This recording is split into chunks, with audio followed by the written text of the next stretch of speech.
Nothing special. I'm just an angry country boy. Come on. I went to college. I've always had a very close connection to the environment. I took the environmental sciences, and it was very eye-opening. I learned some valid science and better ways to analyze and look at the environment and different variables.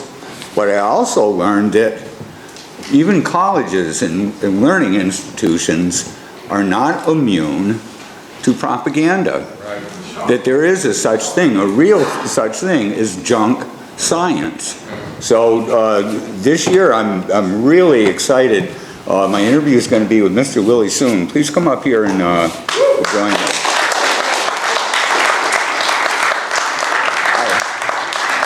I want to be able to take concrete science, things that we should be debating, and bringing it down, and this is where I would come in, is for 17 years I was on my town's conservation commission.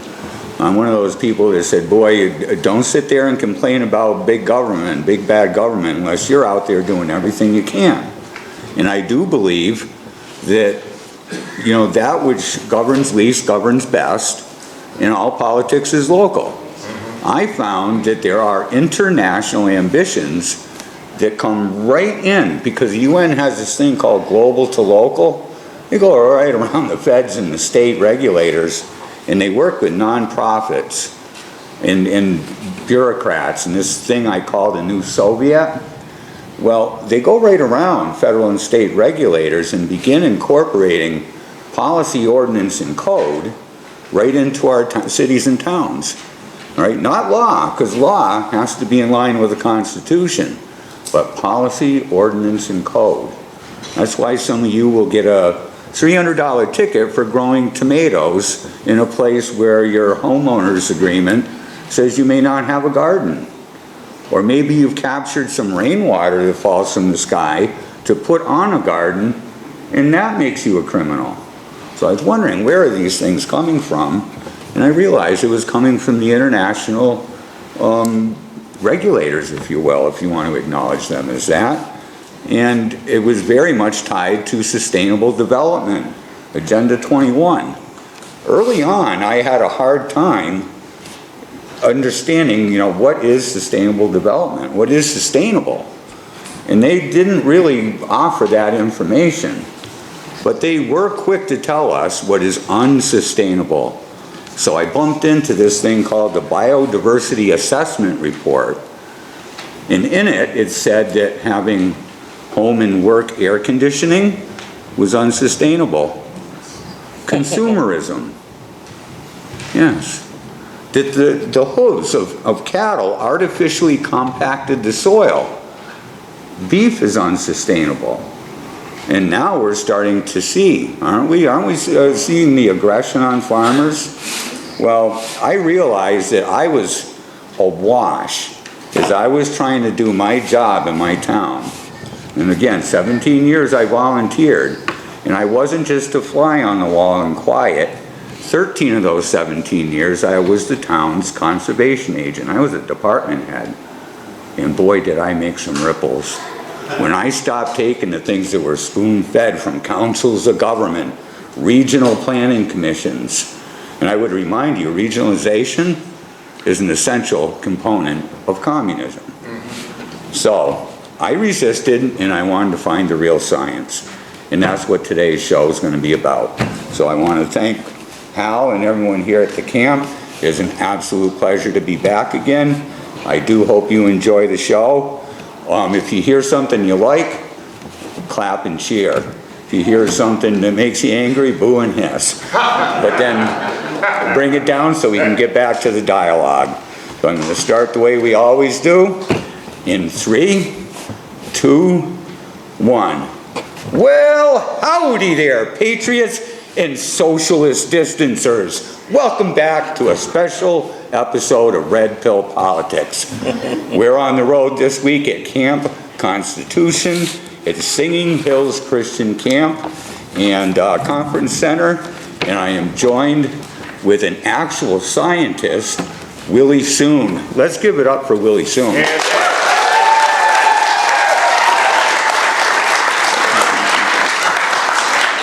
right, we're going to talk about the realities of the climate. Willie, I believe you coined yourself as a climate realist. Yes, indeed. I do have my phone here. It's just in case that Al Gore called me for some kind of emergency conversation. I've been waiting for his call for close to 32 years. Al Gore, you can still call me. That's dedication right there. That's right. Willie, for some people that might not be familiar with you, tell us a little bit about yourself and your background. Okay, I'm nothing but the average scientist who really want to seek truth to God, and then to science and family and country. That's about all I care about. And what I've been doing, obviously, is just studying, right? I don't even have time to read books, so please don't ask me about books. I don't read books. I only read scientific papers. That's all I do. And over all these years, so I've been studying, we make a lot of progress, right? We make a lot of progress about science, added a lot of understanding. If you ask the question, is this CO2 dangerous at all? It is really changing global climate or whatsoever? Absolutely not. By now, we have the certain answer. There are a lot more we don't know. But the question about CO2 causing global climate change, we actually goes in the negative, which means we cannot find a single evidence to support that proposition. So what does that mean? That just really simply means that, you just go relax, enjoy life. That's what it is. You don't go try to formulate these silly policies that they say, oh, we got to start using more renewable, we got to stop eating cow because cow emit this thing called fart, F-A-R-T. It's basically methane gas that they say, oh, it's so toxic, so potent, 25 times, 100 times more than the carbon dioxide, so on and so forth. But methane is just very weak gas. It doesn't do anything. When you start release this methane in the air, it will disappear in less than 5 years if you have a little bit of oxygen. Carbon dioxide is a slightly different class of problem. It could stay a bit longer, but still, as far as we can know, after 32 years of study, I can't find a single thing. So maybe I'll let him ask more questions before I say further thing, but I am a scientist, that's it, right? All right, excellent. What I'd like to do is try to, if we can, delineate the real part of climate change from the phony part of climate change. Okay. And what I've studied tells me that really, I don't want to isolate this only to the climate because I think this holds true in many cycles in nature, but it's almost like a sine wave where you have warming periods and cooling periods that has been happening for a very long time. And as I studied history of civilizations, I noticed there was a correlation between when societies, whether it was the Mayans or even here in America, that growth in strength, explosive growth in societies has always happened during those warming phases when plant growth and agriculture is at its maximum. Oh yeah, think about it, Vikings, Greenland, right? Greenland was green before 1,000 years ago. England, you can actually make wine in even northern England, right? You can make wine. Most of the street names in England, you can see is named Vines, this and that, right? It's a very common, that was the time in which we built the great cathedral. We have all kinds of things. We can have even nice music in some sense. So yes, warm is good. That's a very certain thing. In fact, we even have more statistics now. If we want to say that if warm better than cold or what, or cold better than warm, which one is it? We know that in terms of the statistic number that we can collect, during a heat wave or cold wave, and then we really find out that cold kills at least 20 to 50 times more than warm. That's basically an answer that we have so far. As to further idea about this carbon dioxide is one thing that we must not ever give in. They try to turn this carbon dioxide, right here, right? Well, spill out carbon dioxide. 40,000 part of 4% is carbon dioxide from your breath, right? The air outside is only 0.04%. So they are trying to demonize this carbon dioxide, which is a very dangerous thing because they say this CO2 is a satanic gas, right? Something from the Satan that trying to destroy planet Earth, destroy humanity, family, God, whatever. But the problem is that CO2, as far as we know, have nothing but positive thing. It makes the planet greener. That's the bottom line. It's a plant food. Not only that, they were making claims that the carbon dioxide that because we use coal, gas, and petroleum, is actually destroying even the ocean animals, this and that. It's all completely baloney. It's not even true. In fact, more carbon dioxide is needed even in the ocean. That's the point. Not only the land species. It's proven beyond doubt that we really need more carbon dioxide. You just heard that the level that we have now is 0.04%. We really would like it to be a whole lot more. So if you look in terms of geological understanding of a history of carbon dioxide level in the planet Earth, we know that we are in a CO2 starvation state. Starvation means that we really could use a whole lot more carbon dioxide. Why do you think all these people build all the greenhouses? Greenhouses to plant for winter kind of cucumber, tomato. It's a huge multi-billion dollars industry. The only cost there, the most expensive cost is actually carbon dioxide. Why would you want to cut down carbon dioxide? It's a very wrong idea, completely wrong, and we should resist and fight them. Do not give them an inch. And the idea that carbon dioxide can warm, if you add a little bit, can warm, it's in the beginning is very reasonable idea. But in science, there's something called hypothesis testing. By now, we almost can be sure, 99.999%, that this carbon dioxide ain't going to warm the planet. That's a problem for them. Therefore, what should you do? You should really keep producing more carbon dioxide, make the planet a lot greener, and then life system is whole lot better. So do not give them an inch. Don't even give the idea that we must cut down carbon dioxide. To do what exactly? Also, you should challenge them. Who give you the permission to cut down carbon dioxide? What is the most optimal temperature that we can have? No one knows how to answer that. They have no answer, because on the planet Earth, like I just told Dave, on average, I mean, in Siberia, places like that, it's still very cold now, right? Even in summer. But now in Southern Hemisphere, it's very cold. You would have something like minus 100 degrees. And then in warm places, you can up 100 degrees. It's basically that range changing all the time. You're reducing carbon dioxide, adding more carbon dioxide. It's not going to change this thing. It's just going to keep doing what it's doing.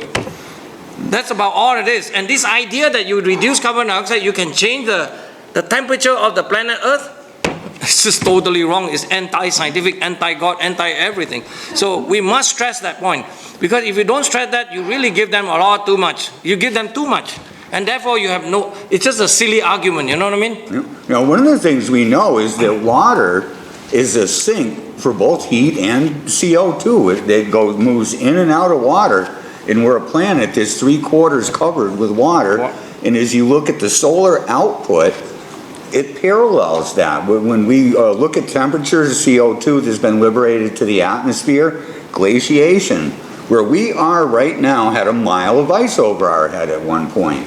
21,000 years ago. Yes, and that is cyclic. This keeps happening. We will have that much ice over our head again. So I hope through get-togethers like this and sharing of information, we can get around to having an adult conversation on climate change, real climate change.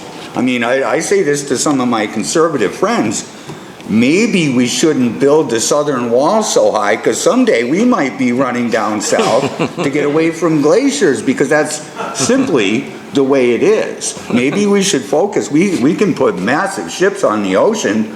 Why are we not rounding up all the trash that's floating around in the Pacific, making a floating island that can be turned into agriculture? Right. Could we float food, gardens, massive ranches of food? Can they be man-made and moved to where the people may need to move to? So there's some real things that I'd like to make sure that we acknowledge. Yes. Climate is going to change. It's going to change naturally, because some of the changes that we've already been seeing discussed on TV happened pre-industrial revolution. Right. Before all these horrible anthropogenic contributions to the atmosphere, the climate still changed. So we've got to maintain some calmness, first of all, because the government's using fear and panic and emotion to drive this whole thing. But I want to share something. I mentioned it to you as we were talking beforehand, but I want to share it with the audience. Is a little something that I got involved in purely by accident. I didn't even realize it, but I at one point became part of kind of a quiet little government research project. And they were looking for volunteers. I was in college at the time, and they wanted volunteers to come into the Fisheries and Wildlife Lab. They sat us up in a room bigger than this. There was several hundred seats in there, and it was filled with students, environmental professionals, ecologists, all kinds of environmental people. And here's what our job was. We had a computer model. We had a planet about the size of Earth. It spun, had 24-hour cycles. It had a sun, much like our sun. And the only thing on this planet was black and white daisies. It was called Daisy World. If you look on the internet, there's dribs and drabs. You'll still see there about it, but they're very, very quiet. And I think in a moment you'll understand why. Well, I sat in this room full of people, and our only job was to manage that. The answer that they wanted back from us is how many black daisies and how many white daisies are needed to keep your planet within a livable range. And that's about what the livable range that we have here. This room full of people did the best that they could. They either kept the number small, there's 7 black roses, black daisies and 4 white ones, up to 1,400,000 black. Whether the number was big or small, there was not one person in that auditorium that was able to keep their planet from either burning up or freezing over. Now, at the end of this, I'm thinking, what does this mean in real life? Well, first of all, I think it means that man should not be tinkering with the environment, trying to nail down an exact temperature. Right. As I mentioned, the ocean, the air currents, the way things move on this planet is a big transfer of energy. We shouldn't think of heat as just, warm or cold. It's energy. It's a form of energy, and it has to move. And it is that diversity, that non-static aspect of the environment that is what makes it healthy. And for the government to come in and say, we need, what's room temperature, 68 degrees. Right. We want to make the whole world 68 degrees and just absolutely utopian. It'll be great. Trust us. It doesn't work that way. This energy is going to build up in one place or another through unknowns, through variables they have no idea about. And what always happens when you try to create a static environment, it's why farmers many, many years ago realized that you don't plant corn in the same field every year, year after year. Eventually, it's either disease, a nutrient deficiency, but something happens that collapses the system. And the earth is the same way. It is not meant to be static. So in that experiment, I learned a couple of things. And the main difference in those black and white daisies was albedo. That's a word that means it's propensity to either absorb or repel heat. Now, the government's out there talking about, us conspiracy theorists used to call it chemtrails. They call it geoengineering. It just sounds a lot better. They're talking about and are putting things into the atmosphere to change the Earth's albedo in the atmosphere. These same people are talking about putting little plastic beads in the ocean and in lakes and ponds, changing the albedo of everything in the water column. Now, again, I am just I got my degree in environmental science, and it's nothing even close to the experience that you have, but even at that level, I realize this is an impossible thing that they're trying to create. It is by definition unsustainable. So help us bring in some of the real science, differentiate the junk science from the real science, because there is climate change. We should admit that the climate's going to change and actually celebrate that. But what is the answer? And are we worried about nothing? Should we basically do nothing? Okay, from what I understand from you is that Dave was just trying to introduce to you about this very simple toy model, which is just computer model, to have just black and white daisy, right? He's basically trying to express how complex the system is. You have just 2 variables, either the daisy, white or black. No one, no matter how hard they try, could actually try to maintain and find a particular, with certain combination of black daisy versus the white daisy, that you can maintain certain kind of temperature that is so-called optimal, right? I think that's a good point. By the way, everything that he says here, As a scientist here, I'm sorry that I don't like to talk too much or wave my hand too much. It's called hand waving. We will show some data tomorrow in fact, everything is said, we didn't plan ahead of time. Everything is said is about what I'm trying to show you tomorrow in terms of mentioning the complexity of the Earth's climate system, including the atmosphere and the ocean, this and that, right?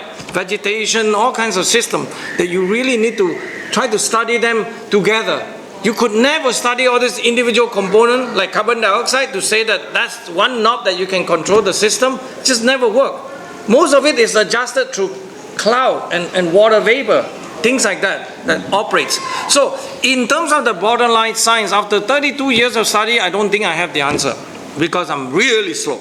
But the sure thing that we know is, first thing, we don't think carbon dioxide drives the system at all.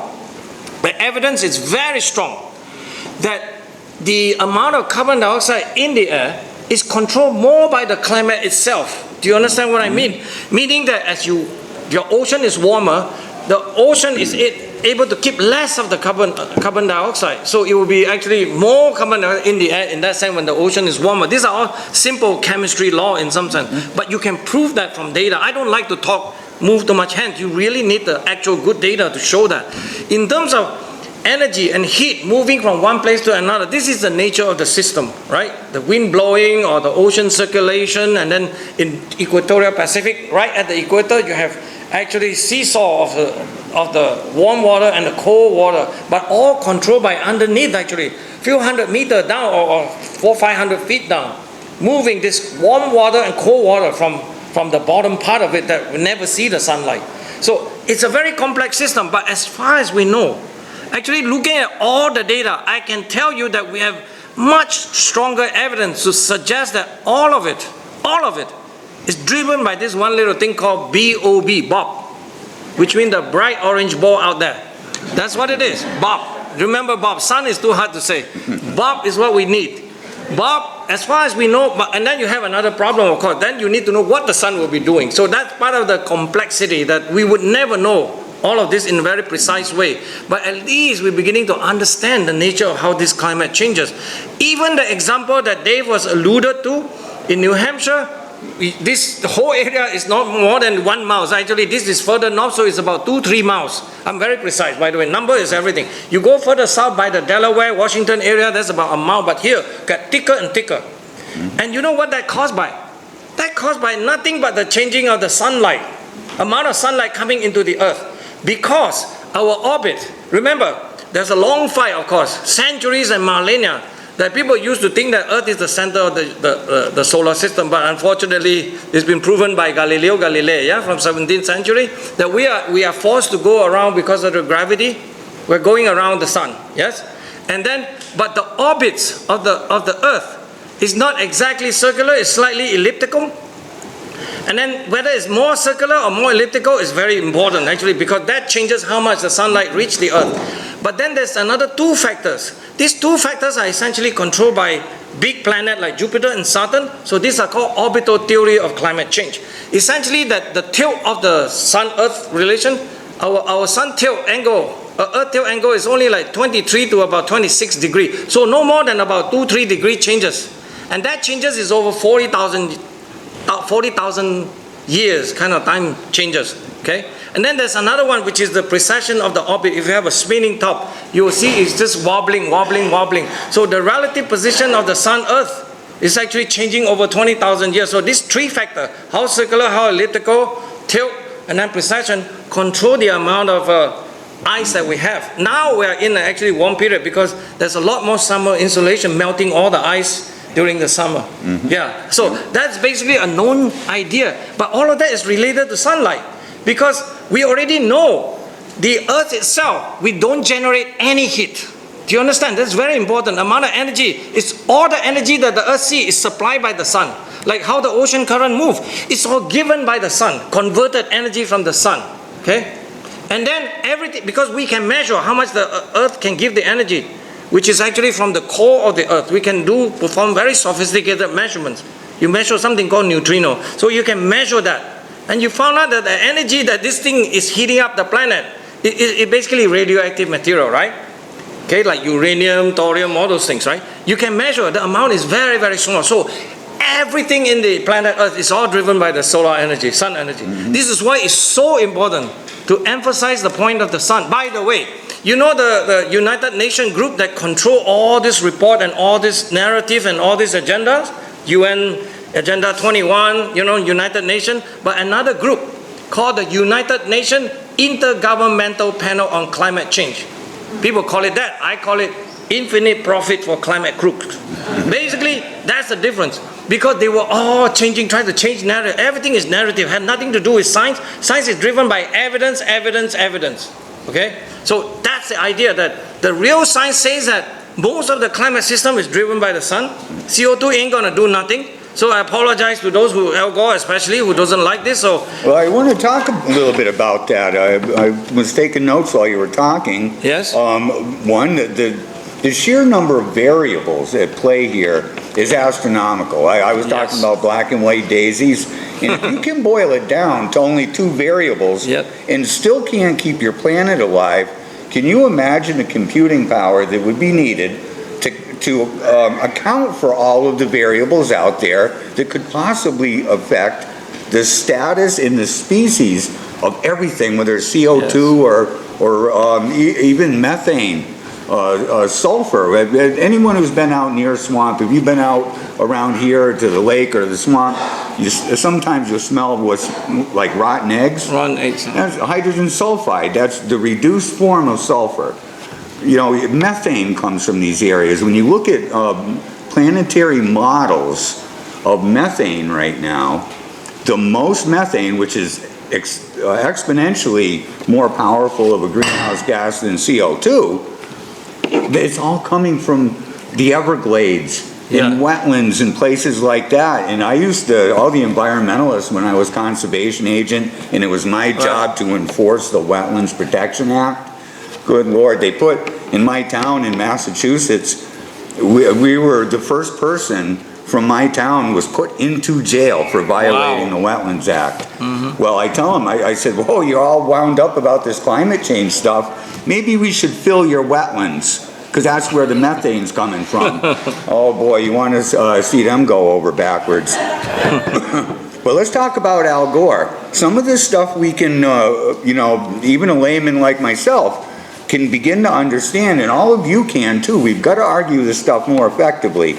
Do you remember when Al Gore came out with his documentary, An Inconvenient Truth? The J-shaped growth curve, you remember that?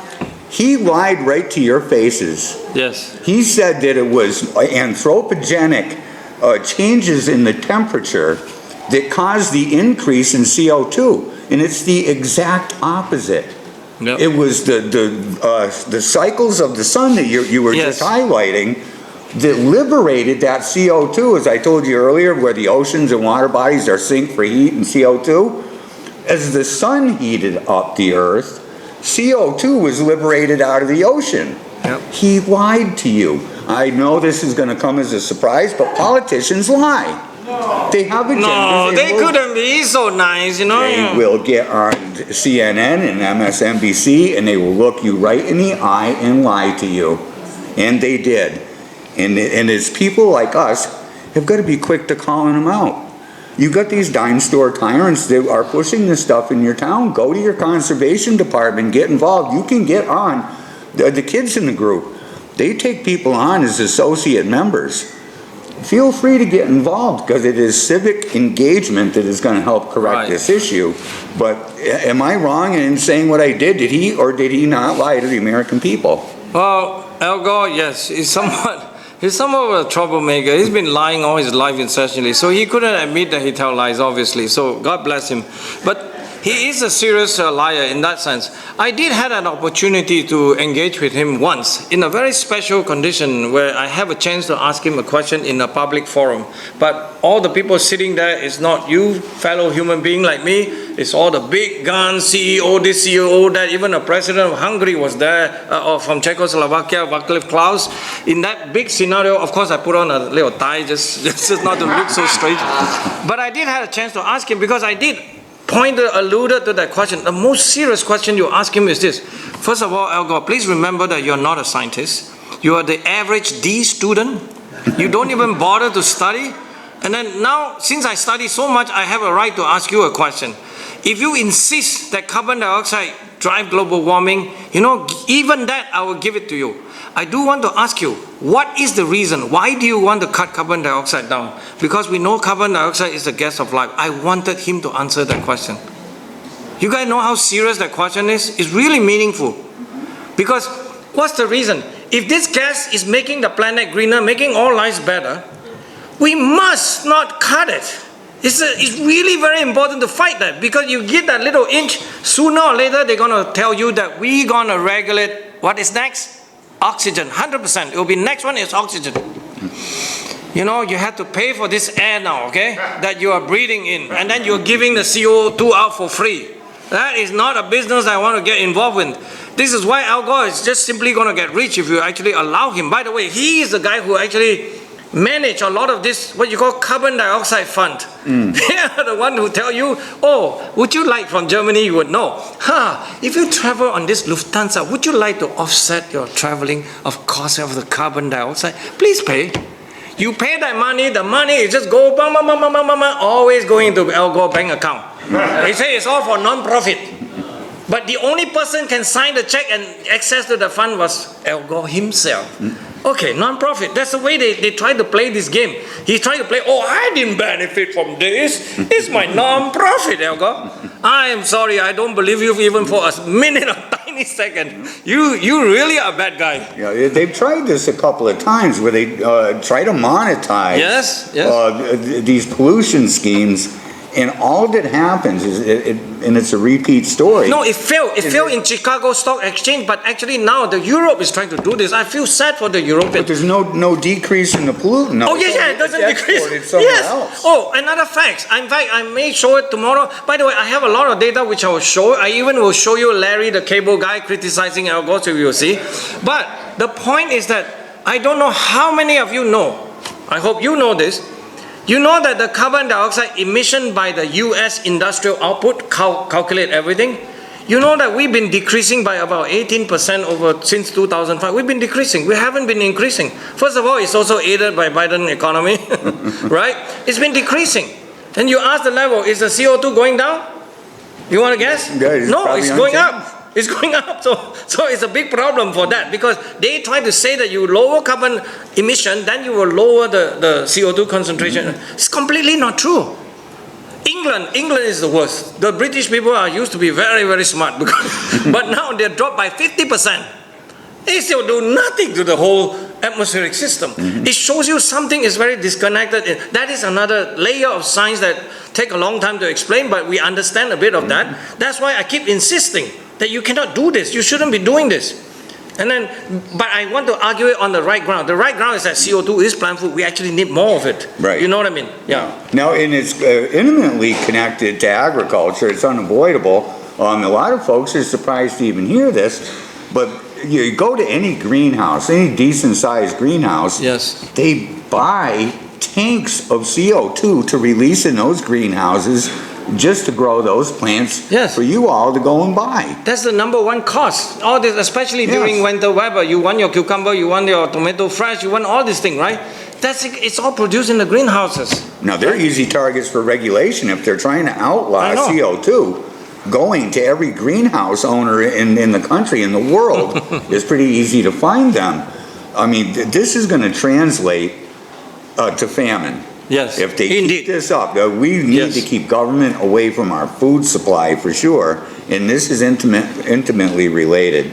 So I don't think it would be fair to have this discussion and not at least nibble around the edges here of the fact that there are a lot of people on the earth. I don't think we're overpopulated and need to depopulate ourselves. No. But we're an entertainment based being, and we maximize our pleasure. We do all kinds of things. Sometimes we can be wasteful. Yes. Right? Sometimes we can pollute. But what would you estimate is the realistic input of anthropogenic climate change, where activities on our part may have an influence on the temperature And then at what scale? For example, you go into a city and it's noticeably warmer, but you've got asphalt radiating heat back at you. But is that systemic? Is that heat something that's going to spread and destroy an entire region? Is the atmosphere going to disperse and absorb it and do away with it? Because one of the original environmentalist solutions to pollution was that the solution to pollution was dilution. Delusion. Yes, but the phenomenon you just mentioned is called urban heat island effect. That is a well-known, but it is local climate change. In fact, my son here, Ben, he just produced a video. I encourage, we'll give you guys a URL to look at, on YouTube. And he just produced a nice video explaining some of the actual scientific work that we do and then trying to translate it from his point of view to the lay audience. So it's a good video, you should watch it and tell more people. And those are really very tight and good signs. Yeah, mainly that we've been modifying our environment. I think we've got to use the word pollution carefully. Long ago, I thought long and deep about this. Man, by nature, we have a lot of fault. We are sinner, right? We do make mistakes.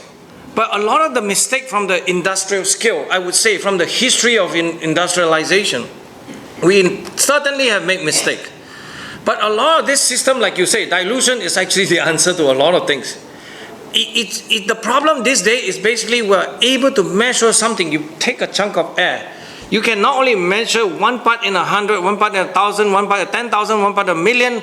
You can measure down to 1 part in a billion. Do you understand? 10 to the 9. Not only that, we can measure 1 part in 10 to the 12. Right, which is trillion. Then you can measure 1 part in 10 to the 15. For example, the number of mercury inside the air, you can measure through the mercury amount of ice from Antarctica and ice core. That's 1 part in 10 to the 15. You have to measure is a place called Mental Asylum in Caltech, California Institute of Technology. We have that precision.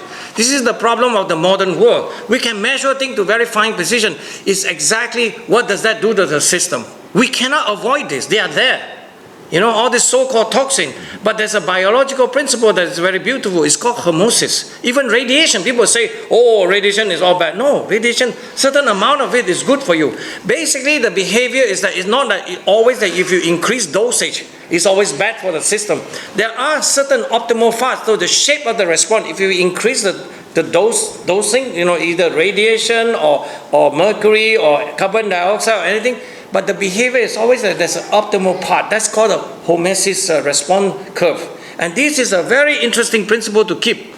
Because the environmentalists, those are really sick people, they want zero everything. They want the air to be zero this, zero that, no toxin, no this, no that. It's impossible to avoid. But nature, God set the design to be this way.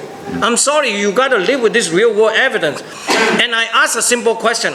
Especially for United States. Sorry that I'm focusing because we're very important, what you call test case for everybody else in the world.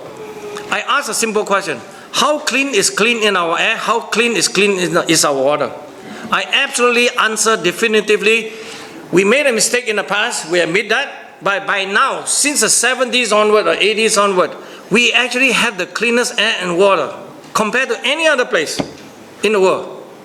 So that tells you that this excessive regulation is a bad thing. It's been done wrong because of environmental movement. Selling this pseudo-religion, not science. They always want to argue on science, which is I'm so happy to, anybody want to talk about science? I'll be your friend, I'll talk to you. But those guys never want to argue numbers. They don't want to discuss things like this. Places is polluted in India, in China, all these other places. They are still, because you know why? You know what's the main reason they do that? You think they like to pollute themselves? It's because they are poor. Okay? There is a strong relationship between better environment and how rich and how poor you are. The richer you are, the better you are able to care for your environment. Another principle you got to think about. Because ultimately, we really want to make the world richer, the standard of living higher, so everybody can afford to take care of their environment. This is the thing that disconnect between this environmental sickness, I would call it pseudo-religion, contaminating basically humanity.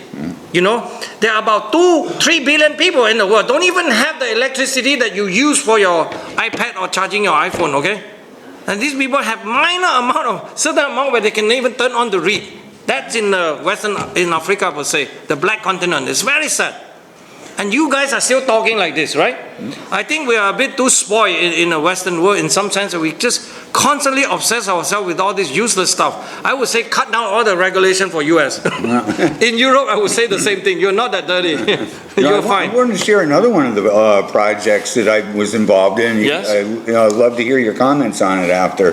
One of the things that I did when I was in college, I worked at a laboratory, so I worked on actually analyzing water and had some knowledge there. But the owner of the laboratory had another business called New England Waste Systems, and it was cutting edge at the time technology for treating sewage, landfill leachate, all kinds of effluents. And we did treat everything from the waste stream that came out of very fine juice, landfills, right from the bottom of landfills, and right out of sewage treatment plants. And what we did is I had a greenhouse, a research greenhouse. I lined up a dozen reactors, fancy word for an underground storage tank that we cut in half, and we were growing plants in them. A plant called Phragmites. I'm sure you've seen it if you drive along the highway. It's those tall reeds with a little poof on top. In most places they're considered an invasive plant, but in these cases we were building constructed wetlands. They have little nodes on them, so you fill it up. We flood this growing pond with effluent. It would de-water. The sewage is 98% water. We said if we can take 98% of the water out, you only got to treat 2% of the nasty stuff, right? This is part of it. So we were able to treat with constructed wetlands all kinds of things and then turn it right back into the river, almost potable water. The only things that I couldn't get out, and one of the projects was at Marlboro Wastewater Treatment Plant. They were being fined $10,000 a day for discharging beyond their permits. I was able to get out almost everything. And what was I not able to get out? It was kind of in line with those things we hear about, the forever chemicals. It was pharmaceuticals. It was pharmaceuticals. If anything that is created and has to be created under artificial pressure, temperature, or whatever in a laboratory, you're not going to have that in a natural environment to disassociate and decompose it. So sometimes it's not all kinds of fancy laboratories and scientific gadgets. Sometimes it's the most basic fundamental things. And like I said, we treated some nasty stuff with just a certain growing media and a specific type of plant. And right, this could be done anywhere, but going back, sometimes just because you can doesn't mean you should.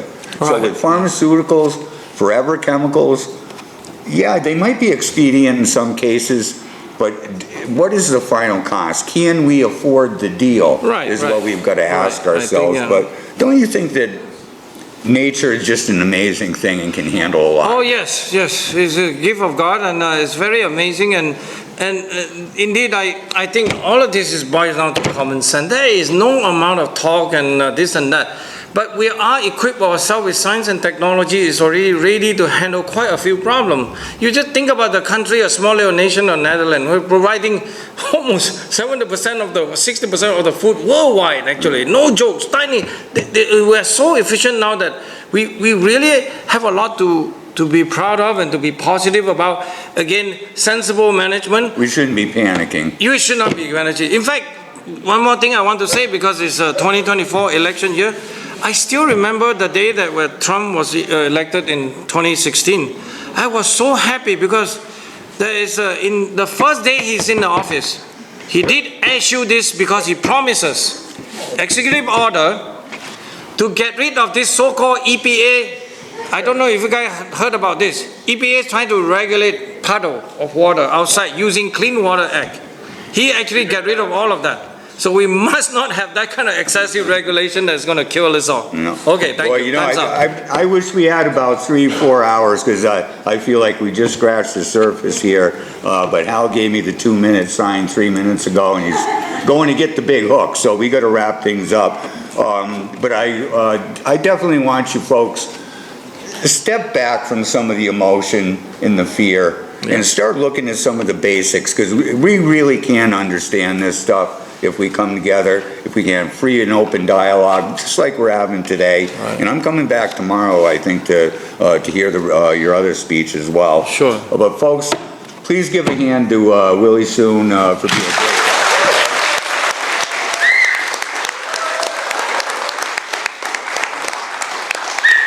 I want to thank Hal Shurtleff of CampConstitution.net for the invite up here. It's always a pleasure and an honor to spend time with Camp Constitution.